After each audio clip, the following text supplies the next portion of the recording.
L'histoire commence il y a 3 siècles. C'était l'époque des grands industriels. Moi, fils d'une longue chaîne de voix, je reprends le récit de ta vie. Je t'enlace au réveil, je t'enlace au coucher.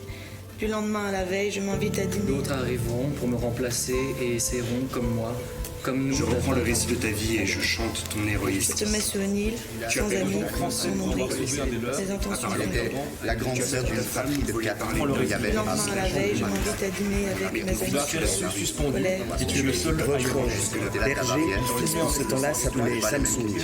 D'autres Il vous a toujours mené plus au nord, bien loin de la terre de tes ancêtres, de nos ancêtres. Tu n'étais pas un migrant, pas de mi-mesure dans ton aventure. Tu étais grand, simplement.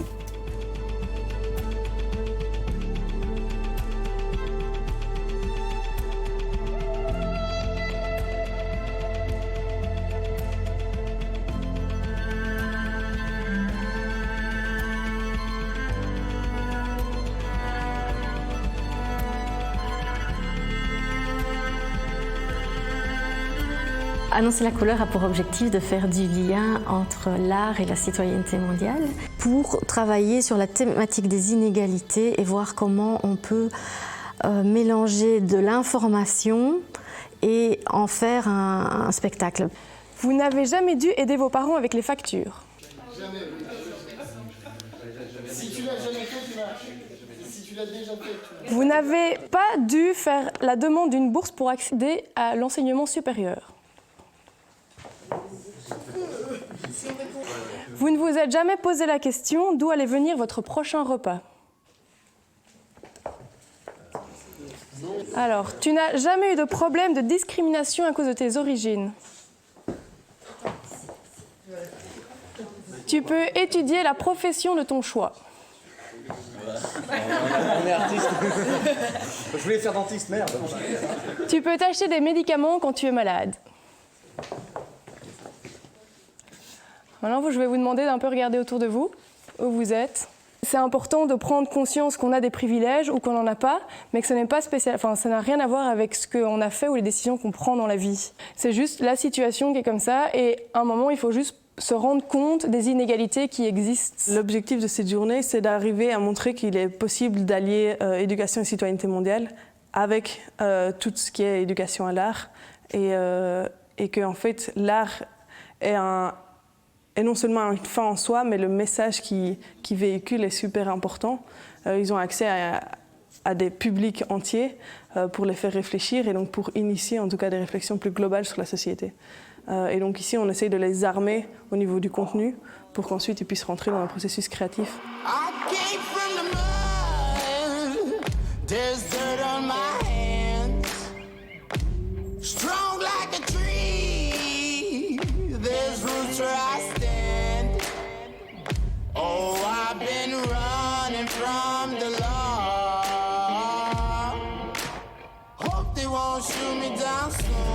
C'est vraiment hyper inspirant. Je ne savais pas trop par où commencer. Et là, on m'a vraiment lancé des pistes, en fait. Ça questionne et ça nous fait nous rendre compte qu'on a peut-être en partie un rôle là-dedans. On a quelque part le devoir, ou en tout cas le droit, de rappeler aux gens qu'ils ont le droit de se poser des questions dans le monde où on vit aujourd'hui, ou de questionner les réponses qu'on leur donne, en fait, je crois. Est-ce que vous avez vos papiers d'identité? Non. La preuve de votre domicile là-bas au Tibet? Non, parce qu'on n'était pas vraiment dans la ville même, on était plus à l'extérieur. Avez-vous rencontré des personnes sur votre route? Oui, beaucoup. Plusieurs personnes qui nous ont dit justement qu'ils nous ont orientés vers la Belgique, parce qu'apparemment c'était plus facile. Dans le jeu de rôle, là, c'est moi qui incarne l'agent du CGRA. Ils arrivent donc au commissariat général des apatrides et des réfugiés. Et on joue la scène de la personne qui arrive, qui expose sa situation. Que craignez-vous là-bas?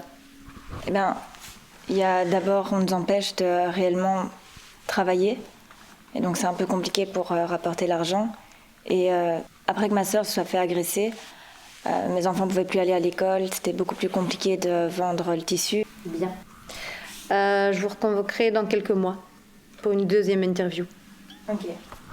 En parler plus en profondeur comme ça et savoir vraiment les pourcentages, les statistiques et tout, je trouve que ça fait vraiment du bien et j'ai l'impression que c'est vraiment comme ça que la société pourra évoluer, en en parlant réellement, quoi.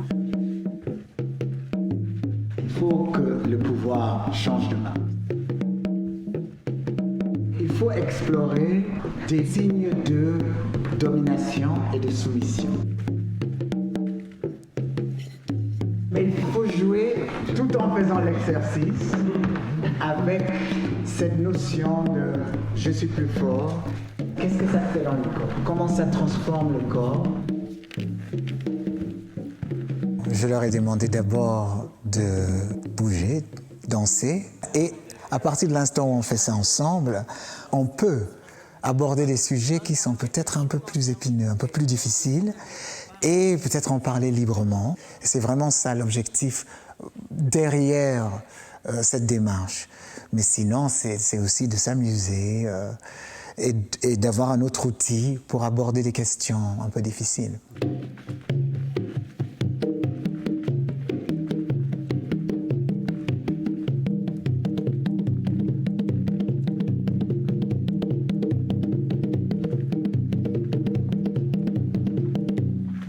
Le fait de nous-mêmes construire ces réponses-là ou nous-mêmes construire cette réflexion-là, c'était un peu déroutant au début, mais c'était hyper rassurant. Ça voulait dire que ce que j'ai au fond de moi, ma vérité, a le droit d'exister aussi.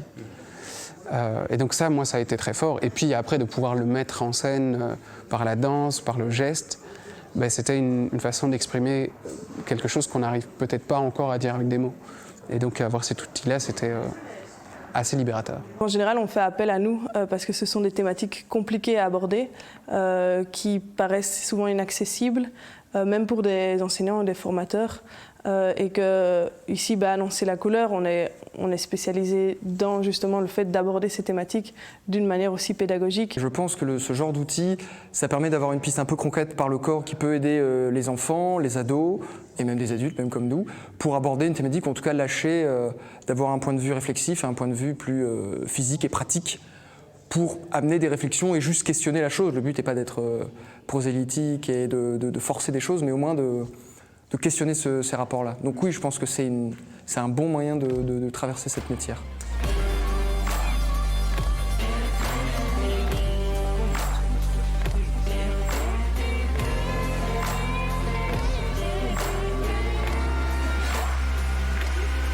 Combat de pauvres est vraiment un spectacle qui est allé chercher de l'information, qui est allé chercher du témoignage et qui, sur base de tout ça, a fait un spectacle. Et donc on a un processus d'échange d'expérience de quelqu'un qui a traversé tout ça. Et les étudiants sont invités à se réapproprier tout ça, à retraverser ce qu'ils ont vu dans les différents ateliers, à reprendre la matière et en faire une forme courte de 5 minutes. Elle continue son discours, mais quand il y a une pub, elle s'arrête. Et puis elle reprend. Elle subit le truc, elle fait OK. Mais ce qui est fou, c'est qu'elle se bat justement dans les mots qu'elle emploie. Oui. On avait dit qu'on essayait d'inclure des chiffres qui n'étaient pas forcément vrais. En ce moment, 23% des habitants belges sont réfugiés, demandeurs d'asile. Et après, en slow motion d'un truc. Et que par moment, vous pouvez arrêter votre tour, refaire 2-3 brasses vers l'avant. On fait qu'une seule largeur alors. Ah ouais. Oui, juste. Quand il dit que les immigrants mexicains sont des voleurs, ils sont incapables de travailler et de faire face aux conditions de la vraie vie, ben moi je le crois. Là par exemple ce qu'on va faire nous, c'est écrire sur plein d'histoires qui nous viennent à l'esprit de par justement toutes ces informations reçues et de pouvoir en faire quelque chose d'artistique. C'est de pouvoir mettre des mots ou pas sur des sujets d'actualité, quoi.